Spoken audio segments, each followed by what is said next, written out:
오늘 특별히 함께 말씀을 나눌 제목은 은혜 안에 있다는 것. 우리가 자꾸 은혜 얘기들을 참 많이 하잖아요. 하나님의 은혜 안에 있다. 하나님의 사랑 안에 있다. 다시 말하면 이 말은 예수께 속해 있다. 하나님 나라에 속해 있다. 그런 의미죠. 그런 뜻입니다. 그러니까 다른 말로 말하면 오늘 예수 믿는 우리들의 삶, 우리들의 생명, 우리에 관한 모든 것들이 하나님의 은혜라고 하는, 하나님의 은총이라고 하는 그곳 안에 들어가 있는 것이죠. 자, 그 은혜 안에 우리가 살아가고 있다는 것입니다. 그 은혜를 지금도 느끼고 계십니까? 그 은혜의 깊이를 어느 정도 이해하고 깨닫고 계십니까? 믿음 생활이 기뻐야 되고 행복해야 되는 것이 아니겠어요? 기쁨을 주지를 못하는 믿음의 생활은 그것은 바른 신앙의 삶이 아닙니다. 근데 이 기쁨이 세상에서 오는 기쁨이 있고 세상이 이해할 수 없고 세상이 줄 수 없는 그런 특별한 은혜가 있는데, 우리가 말하는 것은, 이 기쁨은 세상이 줄 수 없는 것, 세상으로부터 오는 것이 아니라 하나님께로부터 오는 것, 하늘로부터 오는 그 기쁨을 맛보고 누리는 그 생활, 그 생활이 저와 여러분들에게 있어야 합니다. 왜냐고요? 사는 게 힘들어요. 사는 게 너무 피곤해요. 그래서 그 은혜가 아니고 그 기쁨이 아니면 견뎌낼 수가 없어요. 많은 것을 소유했어도, 많은 지식을 가졌어도, 힘과 능력을 가지고 있어도, 모든 사람이 나를 부러워해도 인생은 고달픈 겁니다. 지난주에 이어서 오늘 룻기를 계속 보고 있습니다. 지난주의 내용은 그거였어요.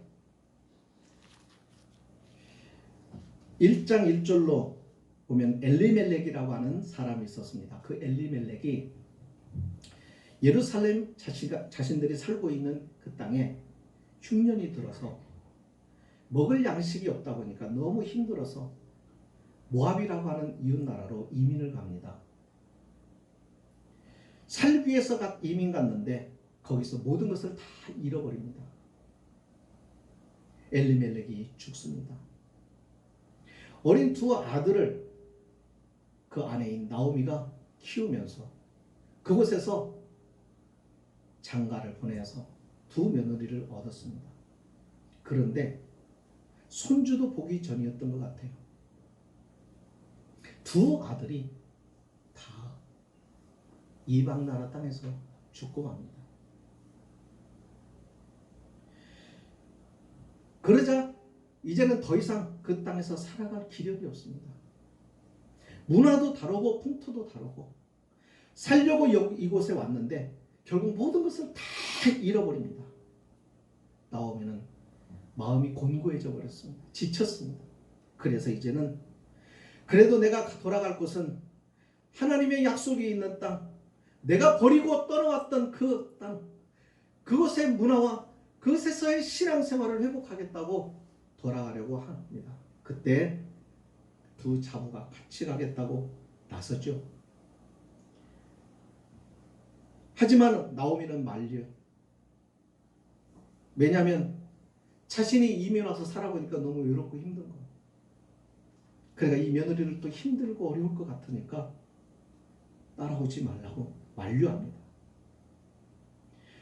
그렇게 만류를 거듭받은 결과 큰 며느리는 그 시어머니의 말을 듣고 그냥 자신의 나라에 머물기로 결심을 했지만, 그러나 그 둘째 자부인 룻은 끝까지 어머니를 따라가겠다고 고백하고 포기하지를 않습니다.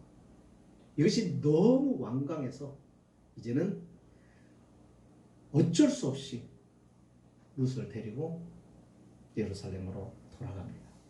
바로 그 장면이 오늘 소개되고 있습니다. 먼저 룻은 시어머니 나오미의 만류에도 불구하고 그가 섬겼던 나라, 그가 섬겼던 신인 모압 땅에서 그가 섬겼던 그모스 신을 그의 백성과 함께 다 포기합니다. 그리고 룻은 여호와 하나님과 이스라엘 백성을 선택합니다. 보통 우리가 우리의 운명을 결정짓는 일에 대해서 선택하게 될 때, 여러분, 내가 힘든 쪽을 선택할까요? 아니면 유익하고 좀 편하고 즐거운 삶을 선택할까요? 대부분이 아니라 거의 다는 편한 길을 선택하겠죠. 나오미가 선택한 길은 그런데 편한 길은 아니었습니다. 룻의 선택은 낯선 땅에서 이방인으로 살아가야 되고, 그것도 여자로, 과부로 살아야 했습니다. 지금처럼 산업이 발달해가지고 여자들도 다양한 직업을 가지고 살아가는 시대라고 한다면 그나마 좀 직장을 가지고 살아가니까 사는 게 좀 나아요. 그러나 이 당시에는 여자들은 남편으로부터 아니면 아버지로부터 필요한 것들을 공급받아야 되는, 그래서 남편이든 아버지든 없이 살아가는 여인들은 가장 힘들고 가장 가난하고 가장 비참하게 살아가야 하는 그런 시대입니다. 자기 조국 땅에서도 대접받고 살아가기가 쉽지 않은데요, 이방 나라에 갑니다. 많은 재산을 정리해가지고 이민 가는 것도 아닙니다. 있는 거 아무것도 없이 완전히 알거지가 되어가지고 가는 겁니다. 시어머니 나오미를 따라갑니다. 그러니까 룻의 앞날은 사실은 희망이 없는 곳을 향하여 가고 있는 그런 안쓰러운 모습을 우리는 보게 됩니다. 그런데 왜 룻은 굳이 그 길을 가는가? 인간적으로 볼 때 그럼 굳이 그 길을 가야 할 필요가 있을까요?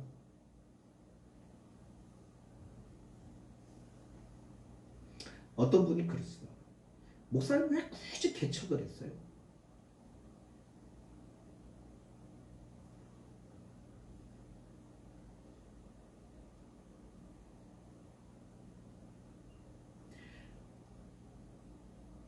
그 얘기는 다른 말로 말하면 아주 편하게 부임해서 그렇게 하고 그러고 지내면 좋지 않겠느냐. 네, 저도 그런 생각이 있었어요. 그러고 싶은 생각이 있었어요. 근데 그게 마음대로 되는 게 아니더라고요. 하나님이 길을 열어주신 대로 가는 거예요. 그러니까 몰고 가시는 거예요. 몰고 가시는 거예요. 예수님들 십자가의 길이 좋아서 가셨겠습니까? 아니잖아요. 우리가 어떻게 알 수 있어요? 겟세마네 동산에서 하나님 아버지께 부르짖는 그 기도 가운데 할 수만 있으시면 이 잔을 내게서 옮겨달라고 그렇게 부르시잖아요. 자신의 원하는 바가 아니라고 말하잖아요.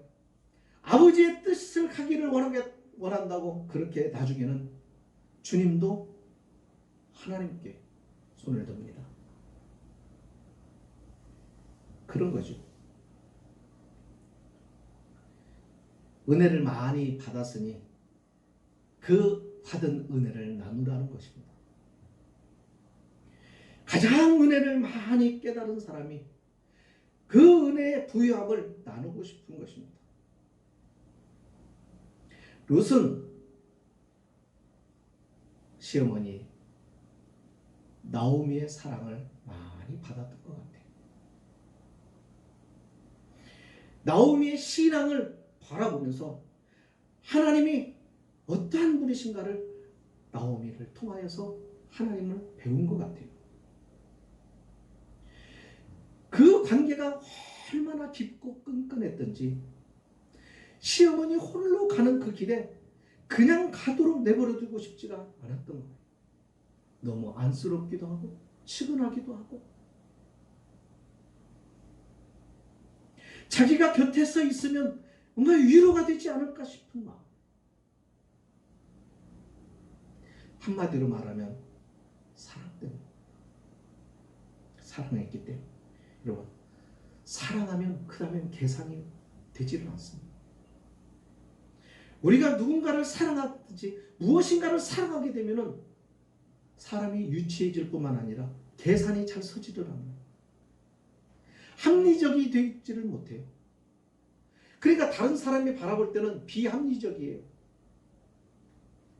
그렇지 않나요?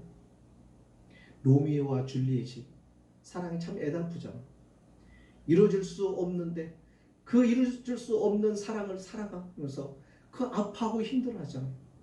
역사 속에서 어떤 사람은 왕위를 다 포기해버리고 사랑을 찾아서 자신의 모든 명예와 영광을 다 버리고 사랑을 따라서 가는 사람들 있잖아요.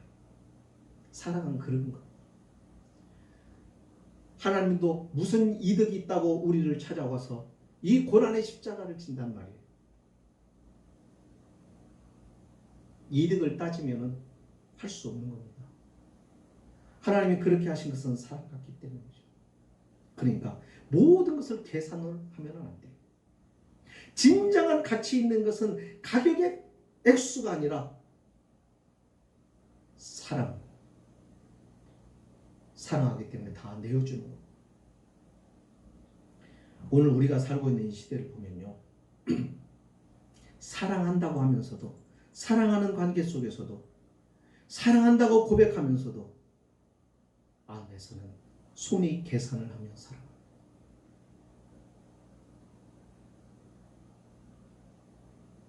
부모와 자식 간에도 형제 간에도 친구 간에도 스승과 제자 간에도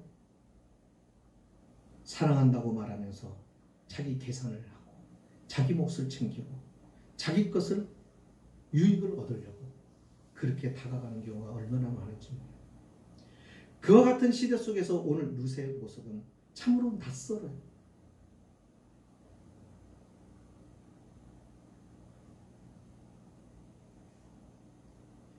하나님이 이 룻을 바라보실 때 어떤 마음을 가지셨을까?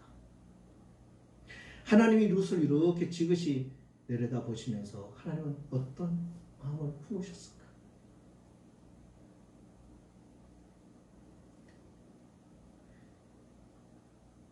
오늘 우리의 안에도 룻과 같은 진실로 사랑할 수 있는 진정한 사랑을 가질 수 있는 그런 믿음의 사람이 되어야 할 줄 믿습니다. 두 번째는 우리가 살아가면서요 하나님의 은혜를 입은 자로 살아가는데 그 은혜를 입은 자들이 우리는 함부로 판단하고 생각 안 했으면 좋겠어요. 특별히 자기 자신에 대해서 말이죠. 나오미는 그 이름 자체가 뜻하는 바가 희락입니다. 우리가 이름을 지을 때 좋은 의미를 가지고 이름을 짓잖아요. 좋은 뜻을 가지고요. 근데 나오미는 희락이에요. 기쁨. 근데 기쁨이라고 하는 뜻을 가지고 있는 자신의 이름, 이 이름을 이제는 부르지 말아달라고 말해요. 나오미가 돌아옵니다. 고향으로 돌아오는 것을 먼 발치에서 일가와 친척들과 동네 사람들이 바라보고 저게 나오미 아니냐? 저 나오미 아니야? 반가운 마음에 나오미를 맞이합니다. 그러자 나오미는 그 고향 사람들과 친척들 앞에 자신을 나오미라고 부르지 말라고 말하죠. 그리고 말하라고 부르라고 그렇게 이야기합니다. 괴로운 여자. 지금 내가 돌아온 모습은 기쁨의 모습이 아니라 내가 지금 돌아오는 나의 모습은 괴로움과 고뇌로 가득 차 있는 모습이다. 이렇게 말합니다. 다시 말하면 나오미는 자신의 모습을 괴로운 삶으로 지금 그렇게 규정하고 있습니다. 이것이 자기의 삶의 결론이라고 생각하는 거예요. 오늘 우리 그럴 때 참 많습니다. 지금 이것이 나의 마지막이고 이것이 내 인생의 결론인 것처럼 그렇게 알고 교만하기도 하고 그렇게 알고 쭉 처져서 낙심하고 좌절하고 절망하고 모든 것을 포기하려고 하는 사람들이 얼마나 많은지 몰라요.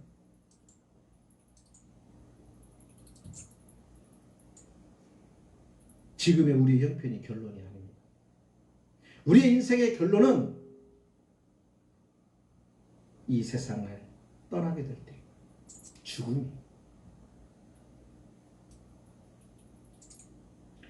나오미는 스스로 자신의 삶을 괴로움으로 규정하고 그리고 자기의 삶에 이것이 결론이라고 생각했어요.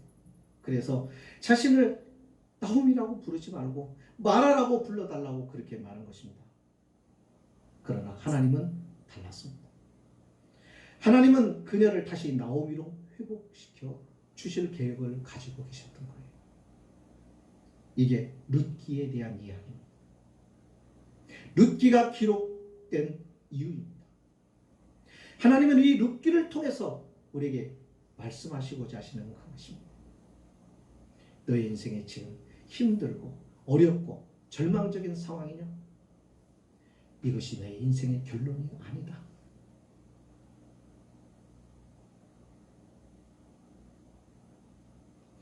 결론은 하나님께서 내리시고 하나님께서 그 열매를 주실 것입니다.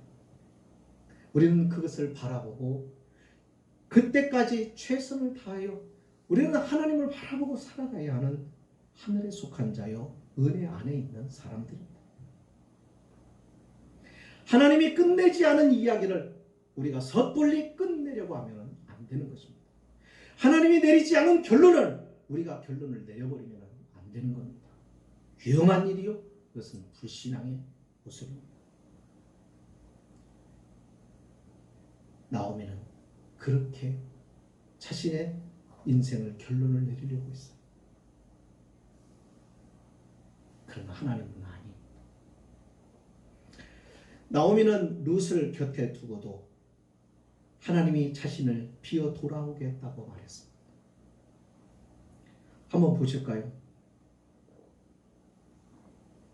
21절 내가 풍족하게 나갔더니 여호와께서 내게 비어 돌아오게 하셨느니라. 여호와가 자신이 비어 돌아오게 만들었다고 그렇게 말합니다.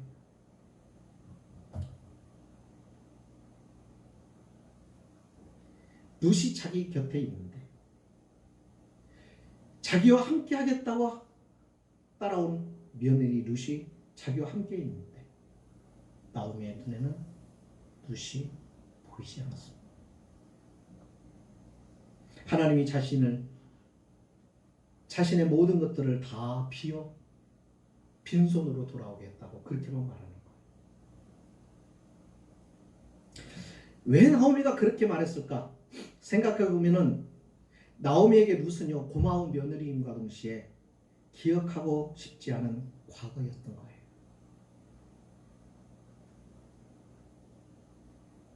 남편과 자식에 대한 슬픔을 잊고 싶은데 아들을 잃어버린 슬픔을 잊고 싶은데 룻을 바라보고 있으면 자꾸 죽은 아들이 떠오르고 룻을 바라보고 있으면 모압에서 일들이 떠오르고 실패한 이민의 생활이 떠오르고 그래서 그랬는지도 모르겠습니다. 하지만 룻은 나오미의 일생에 텅 빈 일생, 비워졌다고 말하는 그의 일생에 하나님이 복으로 채우실 수 있는 유일한 축복의 사람이었던 것입니다. 오늘 우리가 살아가면서요, 우리도 외면하고 싶은 그런 아픈 기억들이 있습니다. 근데 그 기억들을 우리가 잊겠다고 잊어지는 게 아니에요. 그걸 잊으려고 하면 안 돼요. 왜냐하면 아픈 기억이 중요해요. 힘든 기억이 소중해요. 그것을 믿음 안에서 받아들이면 오히려 그것이 우리에게 유익이 되고 복이 되고 하나님께서 우리에게 주시는 축복으로 향하는 가장 귀하고 소중한 보석이 되기 때문에 그렇습니다. 성도는 그렇게 살아가는 것입니다. 세상 사람들은 기억하고 싶지 않은 과거의 슬픈 기억, 슬픈 추억, 아픈 기억, 아픈 추억들을 기억하고 싶지 않아서 술로 잊어버리려고 하고 마약으로 잊어버리려고 하고 기억에서 지워버리고 싶어하고 그래도 안 되니까 미칠 것 같으니까 죽으면 모든 것을 잊겠지 하고 자신의 생을 포기해버립니다. 그리스도인은 그렇게 살면 안 됩니다. 믿음을 가졌다는 것은 삶의 모습을 똑같이 힘들고 어려운 그 기억들을 어떻게 다루며 살아가느냐는 걸 세상에 보여줘야 돼요. 증거해야 하고 증명해내야 되는 것입니다. 이게 그리스도입니다. 그러니까 믿음으로 이것을 받아들이면 이것이 아무것도 아닙니다.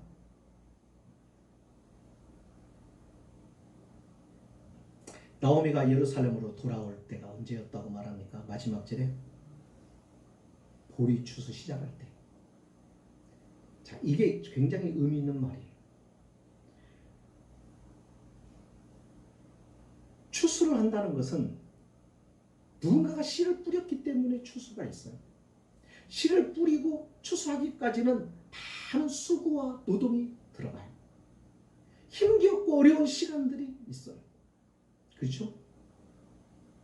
그 시간들을 다 지나고 다음에 그 땀과 눈물로 일했던 것들에 대한 것을 기쁨으로 수확하게 되는 것이 추수지. 그런데 나오미나 룻은요 보리씨를 뿌린 적이 없습니다.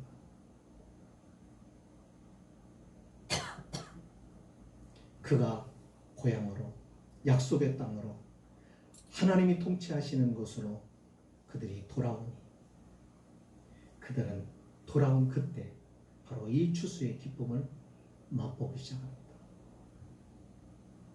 하나님의 은혜는 내가 수고한 것만큼만 얻게 하시는 것이 아닙니다. 내가 수고하고 내가 힘쓰고 내가 애쓴 것보다도 수백 배, 수천 배 더 많은 것으로 하나님은 채워주십니다. 아니, 어떤 것은요 내가 노력하지도 않았고 내가 심지도 않았던 그것을 하나님께서 온전히 나로 하여금 거두는 기쁨을 누리게 하실 때가 참 많습니다. 우리가 영생을 얻기 위해서 한 것이 뭐예요? 우리가 천국을 얻기 위해서 한 것이 뭐예요?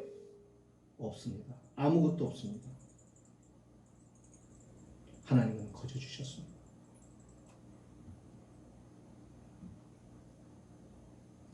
가만히 눈을 감고 기도하면서 생각해 보면요,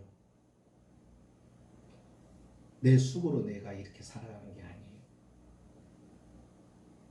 하나님의 은혜로 살아가는 거예요. 하나님이 환경을 주시고 건강을 주시고 하나님이 모든 것들을 허락하시면서 이 모든 것들이 이루어지는 거예요. 내가 해서 내 노력으로 얻었다라고 착각하면 안 돼요. 하나님 없는 사람은 그렇게 살아요. 왜? 하나님을 부정합니까? 하나님이 없다고 믿으니까. 그러니까 내 노력으로 내가 여기까지 왔다라고 말하지만 하나님의 사람은 그렇게 말하면 안 됩니다. 가만히 눈을 감고 생각해 보시면 모두가 하나님의 은혜요 복이었습니다. 우리는 그것을 기억해야 됩니다. 우리 하나님은 괴롭히지 않고 위로하시는 분이시며 비우시지 않고 채워주시는 분이십니다. 나오미는 하나님이 자신을 괴롭게 하셨고 비어 돌아오게 하셨다라고 탄식했지만 하나님은 나오미가 보리 추수 시작할 때 돌아오게 하심으로써 그의 삶을 풍성하게 채워주시 준비하고 계셨다는 것을 미리 보여주시는 것이죠.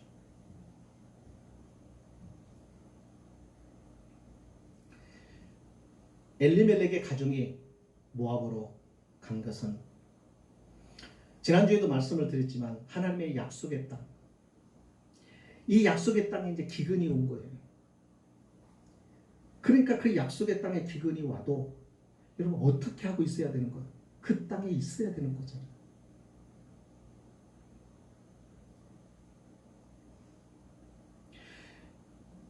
모압 땅과 이 팔레스타인 이스라엘의 그 가나안 땅은 사실 이렇게 비교하면요, 어디가 더 젖과 꿀이 흐르는 땅이냐면 모압 땅이에요. 오늘날도 직접 가서 그 땅을 보면은 농사 지을 수 있는 좋은 땅으로 아주 엄청난 땅을 가지고 있습니다. 너무 일기도 좋고 적당한 때 비 잘 오고 땅의 토양도 너무 좋습니다. 비옥한 땅이에요. 그런데 가나안 땅에는요 그렇지 않아요. 근데 성경에서 왜 젖과 꿀이 흐르는 땅이라고 해요? 하나님이 계시고 하나님이 통치하시며 어디든 거기는 젖과 꿀이 흐르게 되어 있습니다. 그러나 아무리 좋은 땅이고 아무리 환경이 좋아도 하나님의 통치가 없는 곳은요, 거기는 저주요 멸망. 오늘 그리스도인들이 살아가면서 놓치고 있는 게 뭐냐면 세상의 부유함과 세상의 넉넉함이 결국은 하나님을 잊게 만들어요. 약속의 땅을 잃어버리게 만들어요. 그래서 점점 약속의 땅과는 멀어지게 됩니다.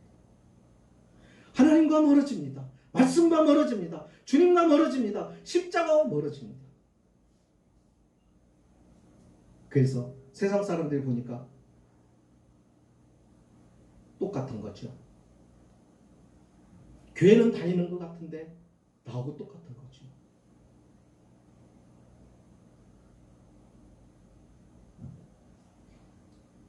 우리는 그렇게 살면 안 된다는 것이죠.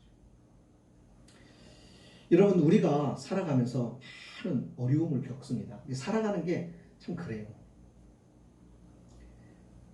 욥이라고 하는 사람의 인생이 잘못해서 그가 죄를 지어서 고난을 겪었나요?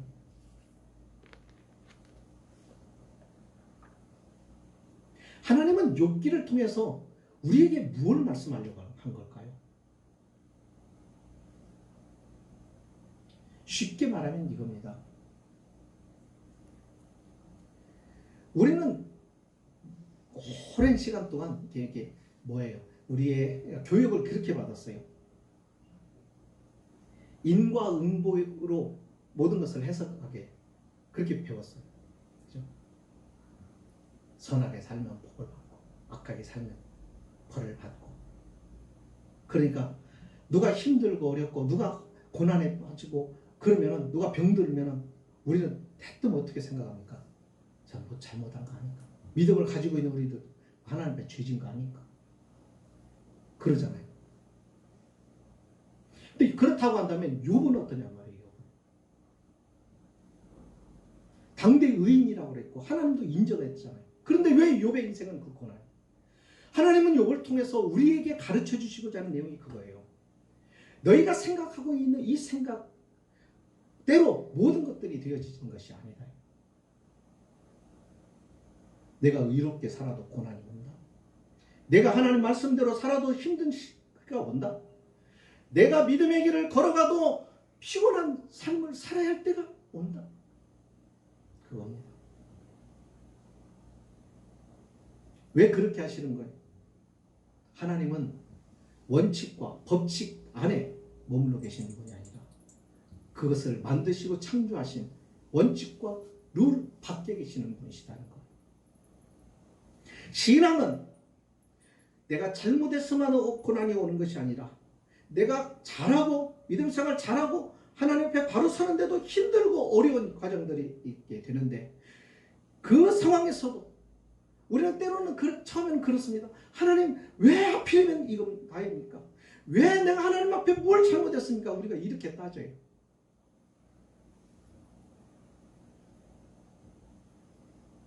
욥도 그랬어요. 그리고 욥의 친구들도 그렇게 말했어요. 그러니까 아니에요.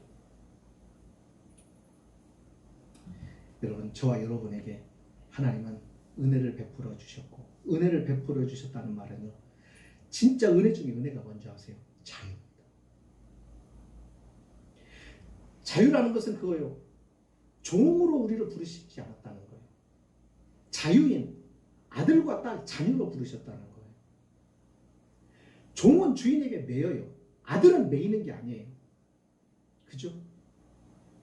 그래서 우리에게 쉽게 말하면 그거예요. 우리에게 이제는 하나님의 자녀를 삼으셨습니다. 하나님의 자녀의 신분을 만드셨습니다. 이제는 자녀라고 살아갑니다. 그러니까 자녀가 나쁜 짓을 하고 자녀가 실수해서 죄를 지었고 자녀가 뭔가를 잘못했어요. 그러면 그 자녀가 죄를 지었으니까 호적에서 파버려서 자녀가 되지 않게 만드는 것이 아니잖아요. 그렇게 될 수 없는 것이잖아요. 아무리 나쁜 사람으로 사람들의 손가락질을 받아도 자식인 것이 취소되는 법이 없는 거잖아요. 하나님의 자녀가 됐다는 것은 그거예요. 우리가 때로는 우리의 실수로 우리가 죄를 지어서 잘못했다고 해서 하나님은 우리를 당신의 호적에서 파서 너는 이제부터 자녀 아니야 이렇게 말씀하시지 않는다는 거예요. 대신에 너의 구원을 포기하지 않을 테니까 내가 이제 책임감 있게 살아요. 자유를 준 것은 네가 책임감 있게 살라고 내가 준 것이다. 그러니까 책임감 있게 살아. 자녀로 책임감 있게 살아. 자녀로 살아가면서 자신이 잘못해서 죄를 짓거나 잘못해서 실수해서 어떤 일들을 잘못된 일들을 만들어가라. 그러면 거기에 대해 책임을 지는 겁니다. 그게 뭐예요? 그 책임을 통해서 외치게 하는 거예요. 느끼게 하는 거예요. 알게 하는 거예요. 배우게 하는 거예요. 하나님의 자녀로 성장하고 자라게 하는 거예요. 그러니까 우리가 믿는다고 하는 것은 얼마나 귀한 것이냐면요. 세상에 죄를 어떻게 하면 안 질까? 어떻게 하면 하나님께 죄 없이 깨끗하게 살까? 이게 아니에요. 그렇게 살면요. 피곤하고 힘들어요. 하나님의 자녀로 살아가는 거예요. 하나님의 자녀의 신분으로. 그러면 내가 하나님의 자녀로 자녀답게 살아가는 거예요. 보다 더 적극적으로. 하다가 실수도 할 수도 있고 하다가 실패할 수도 있고 그러면서 배우는 겁니다. 배우는 거. 이렇게 하니까 힘들구나. 이렇게 하니까 어려운 일이 생기구나.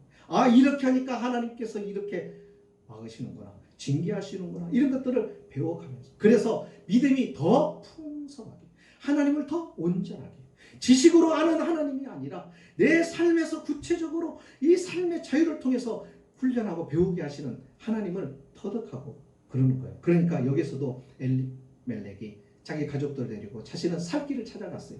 하나님 말씀 버리고 하나님의 약속 버리고 그 땅을 포기하고 하나님 등지고 모압으로 갔어요.